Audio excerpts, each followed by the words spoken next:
Assalamualaikum warahmatullahi wabarakatuh. Waalaikumsalam Waalaikumsalam warahmatullahi warahmatullahi wabarakatuh. wabarakatuh. Bismillahirrahmanirrahim. Alhamdulillahirabbil alamin wa bihi nasta'in ala umurid dunya waddin wassalatu wassalamu ala asyrafil anbiya wal mursalin sayyidina wa maulana Muhammadin wa ala alihi wa ashabihi ajma'in wa la haula wa la quwwata illa billahil aliyyil azim. Subhanaka la ilma lana illa ma 'allamtana innaka antal alimul hakim. Allahumma anfa'na bima 'allamtana wa 'allimna ma yanfa'una wa zidna ilman nafi'an. Amin ya rabbal alamin. Bapak Ibu hadirin wal hadirat rahimakumullah. Alhamdulillah puji syukur kita panjatkan kehadirat Allah Subhanahu wa taala atas segala karunia nikmatnya. Salawat dan salam semoga senantiasa terlimpahkan kepada junjungan kita Nabi besar Muhammad Sallallahu Alaihi Wasallam, kepada keluarganya, sahabat-sahabatnya, dan para pengikutnya yang senantiasa mengikuti sunnah-sunnahnya sampai hari kiamat. Semoga kita, keluarga kita, anak keturunan kita tergolong umatnya Nabi Muhammad Sallallahu Alaihi Wasallam, dan nantinya akan mendapatkan syafa'atul uzmah fi yaumil qiyamah. Amin ya rabbal alamin. Bapak Ibu hadirin wal hadirat rahimakumullah. Alhamdulillah pada sore hari ini kita diperkenankan oleh Allah Subhanahu wa taala untuk kembali melanjutkan kajian kitab Arba'in Nawawi. Insya Allah kita sore hari ini akan mengkaji bab hadis yang ke-25. Bismillahirrahmanirrahim. Qala al-muallifu rahimahullahu ta'ala wa nafa'ana bihi wa bi'ulumihi fid daraini. Amin. Al-hadithul khamisu wal ishruna. Hadis yang ke-25 tentang pintu-pintu kebaikan. Pintu-pintu kebaikan. An Abi Dzarrin radhiyallahu anhu aydan, dari sahabat Abu Dzar, namanya adalah Jundub bin Junadah. Kunyahnya Abu Dzar. Jundub bin Junadah, yang lebih populer dengan Abu Dzar Al-Ghifari, meriwayatkan hadis sebanyak 281 hadis, termasuk yang awal masuk Islam. Meskipun bukan dari kalangan suku Quraisy, ya, tapi beliau termasuk di fase awal dakwah Islam di Mekah, ya, di mana pada fase itu masih belum kondusif, ya, dakwah di Mekah. Kalau membaca Al-Quran ketahuan sama Abu Jahal CS itu akan dikeroyok, akan dipukuli begitu, ya. Itu pada masa itu. Semoga Allah meridhai sahabat Abu Dzar Aidon. Ini hadis yang kesekian kali yang riwayat dari sahabat Abu Dzar. Anna nasan, sesungguhnya sekelompok manusia, sekelompok sahabat, min ashabi Rasulillah sallallahu alaihi wa alihi wasallam, dari sebagian sahabatnya Rasulullah sallallahu alaihi wa alihi wasallam. Yang dimaksud adalah sebagian sahabat yang secara ekonomi tidak mampu. Sebagian besarnya adalah ahlus suffah. Mereka yang tidak mempunyai tempat tinggal, yang tinggal di Masjid Nabi Muhammad SAW, di emperan Masjid Nabawi. Dan ya. Mereka makan dan segala macam itu namanya kurang mampu ya. Ya, sebagiannya ditopang oleh Nabi. Qalu mereka berkata, lin Nabi sallallahu alaihi wasallam kepada Nabi Muhammad sallallahu alaihi wa alihi wasallam. Ya Rasulullah, wahai Rasulullah. Dhahaba ahlud dusur bil ujur. Orang-orang yang kaya raya, orang-orang yang mampu secara harta itu membawa pahala yang banyak. Jadi dia berkeluh kesah. Mereka berkeluh kesah kepada Nabi tentang kalahnya mereka dalam hal infak fisabilillah. Dalam hal sedekah itu mereka mengaku kalah. Ya, dan keutamaan sedekah juga mereka tidak dapatkan. Keutamaan infak mereka tidak dapatkan karena tidak mempunyai harta. Sedangkan orang-orang yang mampu secara harta dapat berinfak. Datangi Nabi menyerahkan sebagian hartanya, kemudian diterima oleh Nabi, ya, didoakan oleh Nabi. Didoakan supaya berkah, didoakan supaya mendapatkan kebaikan, didoakan supaya diampuni dosanya, didoakan oleh Nabi, sehingga doa-doa Nabi itu berkah untuk orang-orang yang mampu tadi. Sedekah mendapat doa, sedekah mendapatkan doa. Ya. Nah, sahabat-sahabat yang tidak mampu sedekah itu menyaksikannya itu kemudian ada rasa cemburu di dalam hati. Kok kami nggak bisa ya seperti mereka itu sedekah, didoakan Nabi, didoakan supaya dapat berkah dan sebagainya, dimintakan ampun. Dan kemudian ayat-ayat Al-Quran juga banyak memuji-muji tentang karakter orang-orang yang berinfak. Di mana salah satu sebagai bukti dari ketakwaan adalah berinfak. Dan di hadis sebelumnya disebutkan bahwa as-shadaqatu burhanun. Sedekah itu adalah bukti keimanan dan kebenaran Islamnya seseorang itu mampu bersedekah. Nah, ini tidak mampu nih sahabat-sahabat yang miskin tadi itu tidak mampu sehingga mereka merasa kalah. Ya.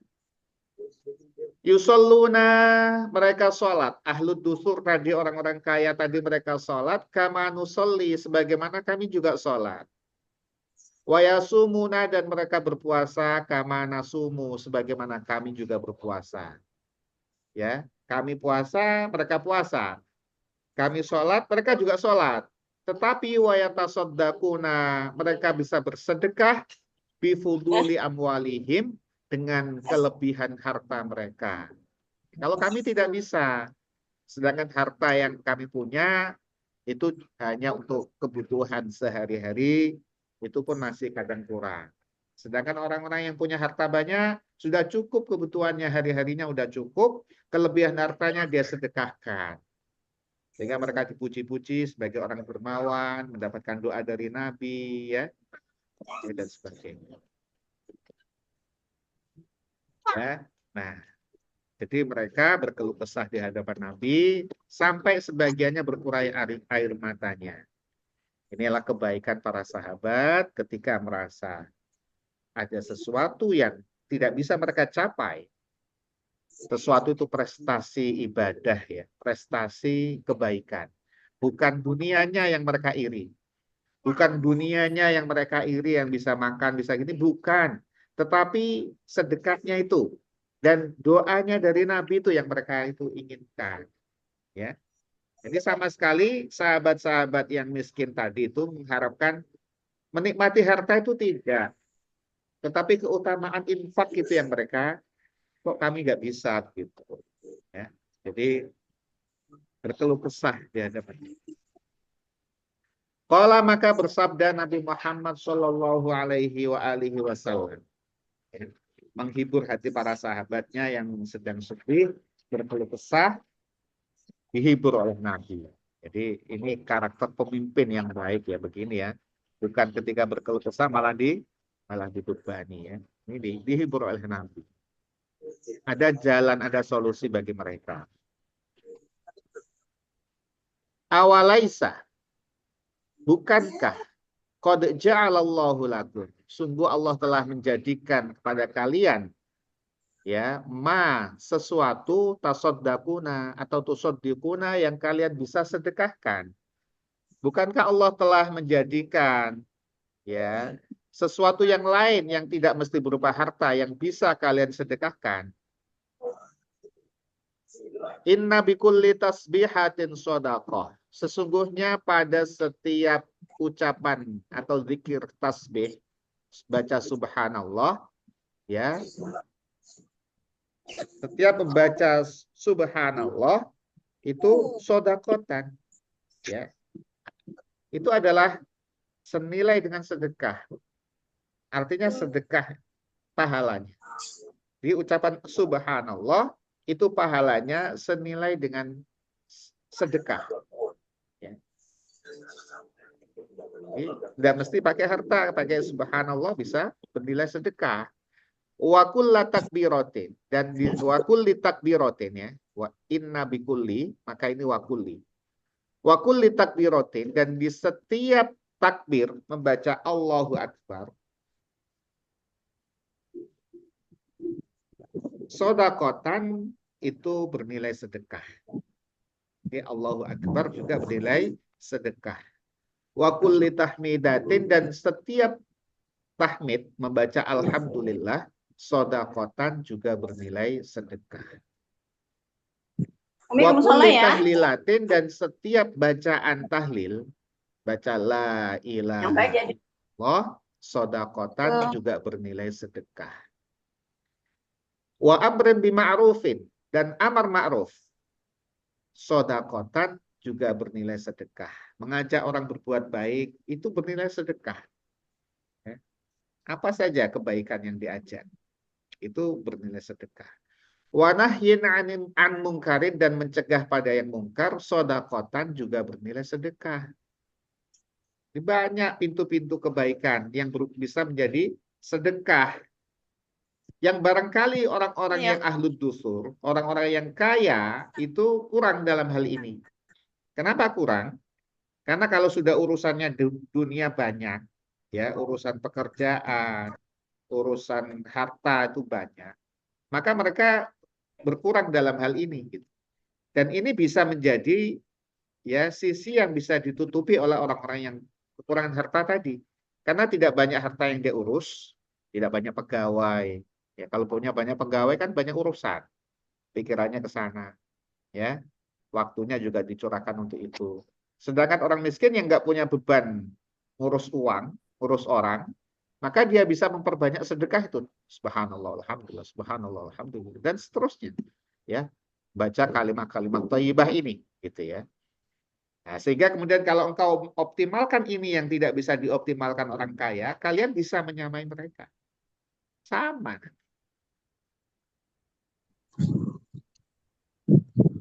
Ya.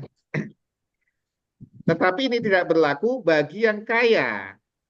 Kalau yang kaya, sedekah harta dengan sedekah mengucapkan tasbih, takbir, tahmid, tahlil, tentu lebih utama hartanya yang dia keluarkan kalau dia mampu. Ya. Jadi sudah punya harta tapi nggak mau mengeluarkan harta. Maunya kayak orang-orang miskin ini, baca subhanallah, alhamdulillah, begitu. Jadi kalau ada harta, maka sedekah harta itu lebih baik daripada apa tadi, pahala sedekah dengan senilai pahala sedekah dengan mengucapkan tasbih, takbir, tahmid, dan seterusnya. Karena apa? Karena tentu infak harta itu dampaknya bisa ke sosial. Dampaknya bisa ke sosial. Jadi kayak orang-orang kaya jangan ikut-ikutan orang-orang miskin yang nggak punya harta. Oh begitu ya? Baik, ya nggak usah sedekah harta. Cukup dengan membaca kalimat-kalimat thayyibah. Tentu tidak demikian. Jadi masing-masing ada porsinya, ada keutamaannya. Orang punya harta, keutamaannya ya sedekah harta. Orang nggak punya harta bisa mengoptimalkan dengan membaca kalimat-kalimat thayyibah ini sebanyak-banyak. Nah, begitu kan? Jadi tuntas jawaban Nabi. Bahkan Nabi kemudian melanjutkan wa fi bud'i ahadikum sodakotan, dan di setiap dan pada kemaluan ya salah seorang di antara kalian, pada kemaluannya pasangan kalian, ya pada kemalu itu sodakotan bisa bernilai sedekah. Artinya apa? Kalau bersenggama atau berhubungan badan suami istri itu nilai sedekah. Jadi itu juga bagian yang sangat menyenangkan bagi orang yang tidak punya harta. Apa yang nggak bisa menyata? Sudah baca nggak ada yang disedekahkan, udah baca kalimat tahlil segala macam, ya. Kemudian bersenggama dengan suami istri, senang dia, senang, ya. Nilai sedekah juga itu, ya. Wah, ya. Yang sahabat-sahabat yang awalnya bercucuran air mata, sedih, berkeluh kesah, kemudian jadi bunga, bingar, ya. Jadi bahagia mereka.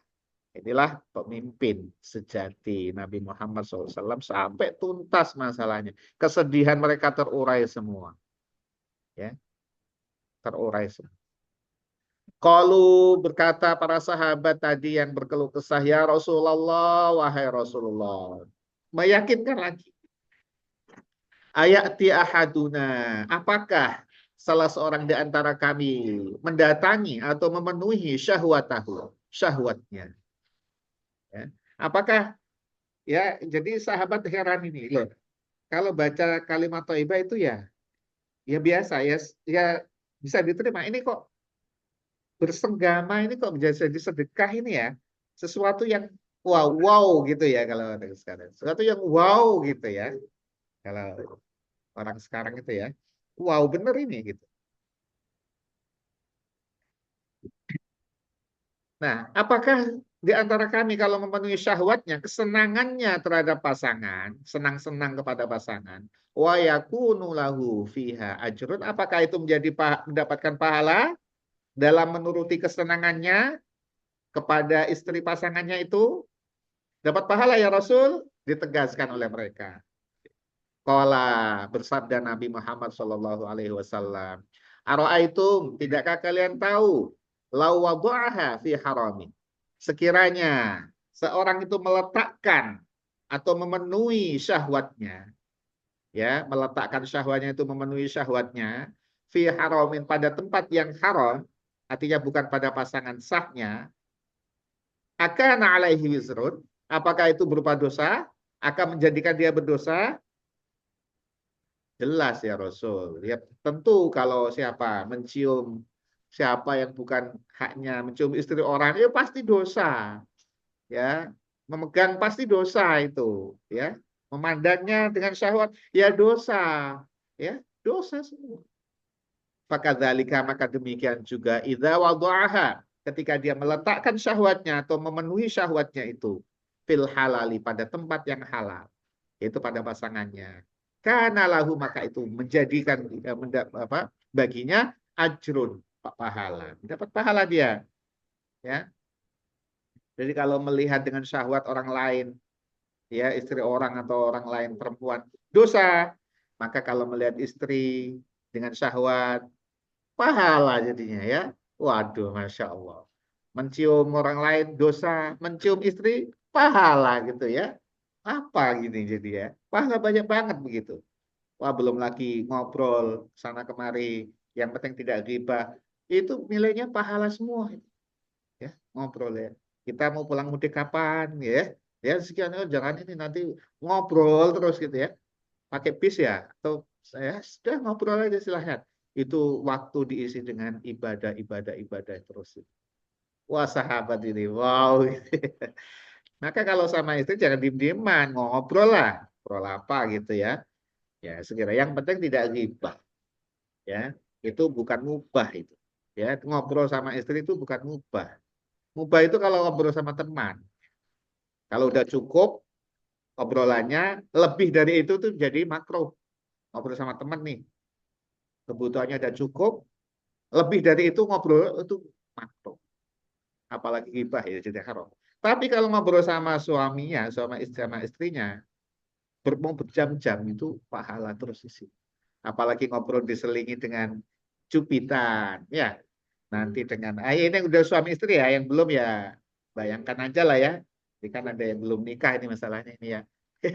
Bayangkan saja ngobrol sambil copit-copit, colek-colek, ya bercanda-canda, ya sampai nanti kalau senggama, wah itu sahabat itu udah wong ya, masya Allah Islam itu begini gitu ya.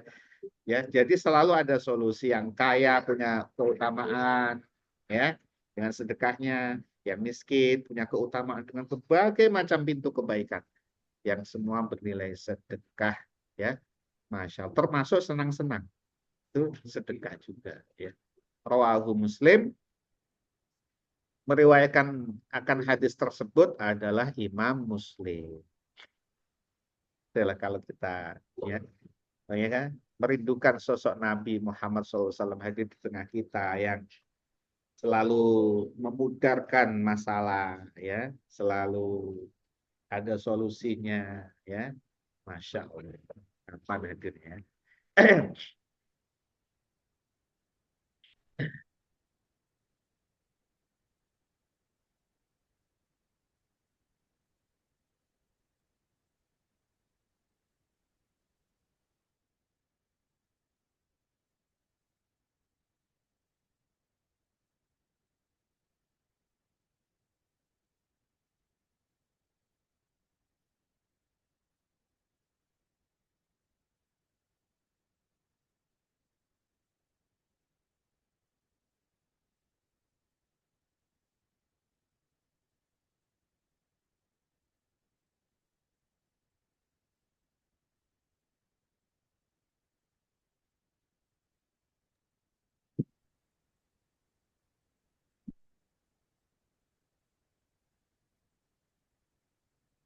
Al-haditsus sadisu wal ishruna, hadis yang nomor 26. An Abi Hurairah, dari sahabat Abu Hurairah radhiyallahu taala anhu, semoga Allah meridai sahabat Abu Hurairah. Namanya Abdurrahman bin Sakhr, meriwayatkan hadis sebanyak 5.374 hadis. Sampai apal berulang-ulang ya. Qala, berkata sahabat Abu Hurairah, qala Rasulullah sallallahu alaihi wa alihi wasallam, Rasulullah Shallallahu Alaihi wa alihi Wasallam bersabda, ya, hadis yang ke-20, kullu sulama, kullu sulama minan nasi, setiap persendian, sendi itu yang menghubungkan antar tulang, ya, manusia itu jumlahnya 360 sendi. Ya, Masya Allah, ini ciptaan Allah, manusia ini luar biasa. Dengan sendi 360 itu bisa fleksibel, bisa bergerak. Yang sulit ditandingi nih, ya, kalau membuat robot itu kaku semua itu kelihatan ya. Ini nih, Masya Allah, otomatis kita bisa bergerak. Setiap sendi minan nasi, dari manusia, alaihi, ada tuntutan atas sendi itu apa? Sodakotun. Itu adalah sedekah. Jadi ada sedekahnya setiap sendi. Jadi setiap hari, ya, kulla yaumin, di setiap hari, tatlu'u fihi syamsu, yang terbit matahari. Jadi setiap matahari terbit atau setiap hari, itu setiap sendi kita yang cuma 360, itu ada tuntutan sedekahnya. Kenapa? Karena itu nikmat dari Allah Subhanahu wa taala. Ya, nikmat dari Allah Subhanahu wa taala. Kalau Allah, ya Allah ya, satu sendi saja bermasalah, itu jadi repot sekali itu ya. Leher sakit, nggak bisa bergerak. Udah sakit sekali ya. Tangan tiba-tiba ada yang nyeri, satu sendi itu nyeri sekali. Nggak bisa bergerak. Waduh. Jadi kita bangun tidur bisa bergerak-gerak semua, itu nikmat Allah Subhanahu wa taala. Maka itu ada tuntutan sedekahnya. Nah, jadi 360. Tapi solusinya banyak gitu sedekah itu. Apa yang tadi selain tasbih, kalimat-kalimat thayyibah, di sini Rasulullah memberikan apa? Banyak contoh amal yang bernilai sedekah. Ta'dilu bainasnaini. Engkau mendamaikan antara dua orang yang berselisih, sodakotun. Itu bernilai sodakoh. Jadi ada yang berselisih kita damaikan, dapat sedekah kita hari itu. Ya. Wa tu'inu rajula fi dabbatihi. Engkau menolong seorang fi dabbatihi pada kendaraannya. Engkau menolong orang naik ke kendaraannya, ya. Jadi apa misalkan bonceng gitu ya, atau ya dia tidak bisa naik ke kendaraan, dibantu dinaikkan kendaraan. Kemudian fatahmiluhu alaihi, engkau mengangkatnya pada kendaraannya. Orang tua misalkan berat, bantu naik kendaraan. Kalau dulu kuda ya, jelas itu kalau udah anak kecil naik ke kuda, ya. Kau bantu orang itu naik di kendaraannya. Au tarfa'u, atau engkau angkat lahu kepadanya, alaiha, yaitu di atas kendaraan itu, mata'ahu, barang bawaannya, sodakotun, juga bernilai sedekah. Engkau mengangkat, bantu orangnya naik kendaraan, kemudian barang di bawahnya kamu bantu naikkan juga ke atas, itu nilai sedekah semua. Wal kalimatu thayyibatu, kalimat thayyibah tadi, subhanallah walhamdulillah wala ilaha illallah wallahu akbar walhamdulillah, ya. Semua itu sodakotun, bernilai sedekah. Jadi dengan itu semua itu tercukupi tuntutan sendi-sendi tubuh kita yang merupakan nikmat Allah Subhanahu wa taala. Wa bikulli khotwatin, dan setiap langkah, tamsyiha, yang kau langkahkan, ya, langkah itu ila sholati, menuju ke tempat sholat, menuju ke masjid, sodakotun, juga bernilai sedekah. Setiap langkah ini bukan satu paket ya, setiap langkah. Maka makin banyak langkah, makin banyak sedekah. Jadi sahabat dulu itu, ya, ada yang mau pindah ke dekat Masjid Nabawi supaya dekat dengan Nabi. Dekat dengan Nabi, bisa Nabi, rumah kami jauh ya Rasul, kami mau pindah ke sini dekat Masjid Nabi. Malah Nabi, jangan, bagus di sana, karena setiap langkah itu sedekah. Makin jauh makin bagus itu, ya. Karena makin banyak langkahnya gitu ya. Watumitul ada, bahkan ada sahabat yang ditawari untuk kendaraan dulu ya, itu nggak mau, maunya jalan kaki. Maka sebenarnya naik kendaraan itu tidak bisa menggantikan jalan kaki ke masjid. Nah sahabat itu nggak mau diberikan kendaraan untuk ke masjid karena jauh. Nggak apa-apa, biar langkah kakinya makin banyak, ya. Jadi tetap tetap jalan. Watumitul ada, dan engkau singkirkan penyakit. Yang menyakitkan, durilah di situ ya. Maksud adalah duri, paku, duri, batu, apa saja. Ya, oli yang bisa melicinkan jalan, kau perbaiki, atau rintangan. Ya. Yang sering itu batu, paku, duri. Ya. Kemudian kalau orang kena itu bisa sakit. Anitoriki, di jalan, ya, dari jalan kau bersihkan, sodakotun, bernilai sedekah. Ada paku diambil, nilai sedekah. Jadi banyak sedekah, ya. Maka dari itu, ya, kalau orang bangun pagi kemudian tidak mau apa-apa, bahkan dia tidak mau bersyukur atas nikmat karunia Allah, maka sebenarnya dia berhutang kepada Allah Subhanahu, ya. Nah, agar bisa kita penuhi tuntutan itu, maka perbanyak amal-amal soleh. Meskipun secara, ya, secara pelaksanaan itu ringan, ya, berupa tadi apa, kalimat thayyibah, menyingkirkan duri, membantu orang naik kendaraan, dan sebagainya, itu semua bernilai sedekah. Rawahul Bukhariyu wa Muslimun, meriwayatkan hadis tersebut adalah Imam Bukhari dan Imam Muslim.